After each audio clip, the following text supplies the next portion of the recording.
Hi, I'm Muraya Moore. I'm a writer-director based in Brisbane, Meanjin. My recent short film is called Blood Sisters. Take only what we need. Won't stop until we bleed. We put on layers till we find that crown. I think she's ready. I think she's ready now. Keep it going till we fall straight down. I think she's ready. I think she's ready now. I think you're ready for the next step. I think she's ready now. The idea for Blood Sisters definitely took some time to develop. I always had the idea of wanting to explore this female group dynamic and the role that beauty plays in that. And I knew I wanted to incorporate body horror elements, but it did take a bit of time to come up with all the ideas and using the mannequin at the end. That was sort of idea had been swirling around in my head, and then I finally actually put it down into writing, and the writing process was probably a year or so, and just slowly changing things, adding things, fleshing out the characters, developing the idea, and then at some point you just have to stop and actually make it. So that can be quite hard. No, I worked really closely with our DOP Reese Tyak, and we prevised everything, and we kind of just drew inspiration from. We looked at a lot of beauty magazines, and there's lots of interesting blocking in that, and it's very stylized, very specific, very choreographed. So we wanted to bring that in to kind of create that unsettling feeling, that uncanniness in the film. And the way we shot it is we really wanted to emphasize the group dynamic and show Summer being quite separate from them, and the group having this unspoken language, and they kind of move together in sync without really saying anything, and that sort of representing their unspoken connection sort of thing that Summer wants to be a part of and understand. I think I have a dance background as well, so I think naturally these elements of choreography do come into it, and timing and pacing, and I think a lot of it was just kind of hanging on things a little bit too long. That kind of creates that feeling of uneasiness, I think. Yeah, so our shoot was a 4-day shoot, and they were actually all night shoots. We shot in the middle of the mountains in the middle of nowhere on Mount Glorious, but we shot at this beautiful lodge called Turkey's Nest, where you can actually stay. It's really lovely. The owners are incredible. But yeah, we were shooting in the middle of the night. There's also there was one of the challenges, I guess, was that there's nothing open at that time or even close by. So we kind of had to make sure we had everything that we needed. It's going camping, and also it was honestly just a bit spooky sometimes. We were just in this little cabin in the middle of nowhere filming a horror film. So, but it was lots of fun, and we had a relatively small crew, so we all got to know each other really well. And it honestly, it was a sleepover. We just had a lot of fun, staying there. Yeah, it was good fun. Yeah, I like to do a lot of prep with the actors. So for Blood Sisters, we did a few workshops in the lead up, and we kind of just really delved into the characters, and I really wanted the actors to bring their own experience of being in girl friendship groups and bring that to their characters as well, to really flesh them out. And like I said, we did intentionally keep some things in the script kind of loose so that the actors could bring their own experience to it. And yeah, we kind of let them come up with their own sort of backstories, and we talked about how we think each of their characters got into the group in the first place, and we kind of did little reenactments of their first lunch together, stuff like that, just to really flesh that out. And then we do a lot of script analysis, going through all the dialogue together, and we kind of try to instead of like rehearsing it necessarily, we kind of just like talk about it and try to, any questions that come up, we kind of work through that in pre, just given the nature of like a small budget and indie filmmaking, like there's not a lot of time on set. So we try to kind of work through all of that early on. And yeah, on the day, there's still room for changes and ideas and stuff. I'm very collaborative with the actors and hearing their thoughts about it as well, and what they think, the meaning that they draw from it, even if I've written it myself. So one of our main inspirations for Blood Sisters was The Virgin Suicides. It's one of my favorite films, and I'm just really interested in the way it looks at this female group dynamic and how like their stories play out. We also looked at films like Carrie, Picnic at Hanging Rock. We looked at Raw as well. As I mentioned earlier, we also looked at like old magazines from like the 2000s and like music videos, like pop music videos of like female artists. We also looked at a lot of like makeup tutorials and like get ready with me videos, and like the way that, you know, women make themselves up and kind of share that with others. Yeah, so my next short film is called HAFU, which is the word we use in Japanese to describe someone who's half Japanese. And it's about a young Japanese Australian girl living in Australia, and she is wanting to fit into the group of neighborhood kids, and in doing so, she pushes away her best friend in the process. It's exploring like themes of like identity, and it's obviously a really personal experience of mine.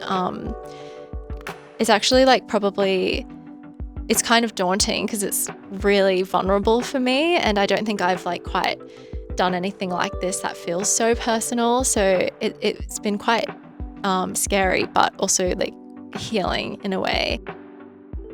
Yeah, it's interesting because I mean, this is a story that has like been in me like forever, and it's something I know I have always wanted to tell, and I think I will continue to tell in many different ways. And I just couldn't quite for so long like work out exactly the way I wanted to tell it, and it honestly went through so many different iterations. Like it completely changed like the whole story, and it was like horror at one point, more drama. It just like really evolved, and then one day it was like the opposite of Blood Sisters, because I just like realized how I wanted to tell it, and I wrote like the whole script in like one day. Obviously that wasn't the final one, it went through a drafting process, but I just got everything down because it just like was all there. And so yeah, it's interesting that it played out quite differently to Blood Sisters, but it was I think it was quite actually a lonely experience writing it, to be honest, because it was really personal, and I did have to kind of like go to, you know, dig deep within myself and kind of face a lot of things that, you know, can be difficult to face. And say with Blood Sisters, I did a lot of like the development, coming up with the concept and like talking to other people about it. So it felt a bit more like more people were involved in that process. But for this one, I definitely just kind of did it all myself, because I knew I want to tell it a very specific way, and not until I had like written the whole script did I like show anyone else or tell anyone else about it and then get their feedback about it. So it was quite lonely, but then the shoot and then the process of like, you know, making the film itself has been like so amazing, and I've been able to connect with so many amazing people. So it kind of flipped in that way. That shoot was also 4 days. This one was actually during the day though. Most of the characters are actually all kids. The 2 leads are kids who have never acted before. They were incredible. We just got really lucky. But they, you know, that was an interesting thing because we'd never worked with that many kids on set. There's a lot more like regulations about like how long you can shoot for, how long the shoot can be. And also just the two young girls being like leading and carrying the whole film. So we did try to like, tread quite delicately around the subject matter, just even around shooting, because they'd like never been on set before and it was all really new to them, but they really just took everything like on board so well, and they just absolutely loved like the entire process, which was amazing. And we got their families involved as well, and their Japanese family, so it was really beautiful, because we just got to like be around like people from our culture, and like on set we'd bring like Japanese food and Japanese snacks, and like my mom made like a Japanese curry, so even the people who weren't Japanese on set were like really learning about like Japanese culture, and it was like a great way for us to like share about our culture with others, and everyone really just was so supportive, and it was a great experience. I recently watched Cache. It's a Hanukkah film. I don't know when it's from. It's not like a new film, but that like really, it's like one of my favorite films now, and I only like recently watched it a few months ago, but it really just like got me thinking a lot. Like I don't think I've dwelled on a film like that much before, so I loved that film.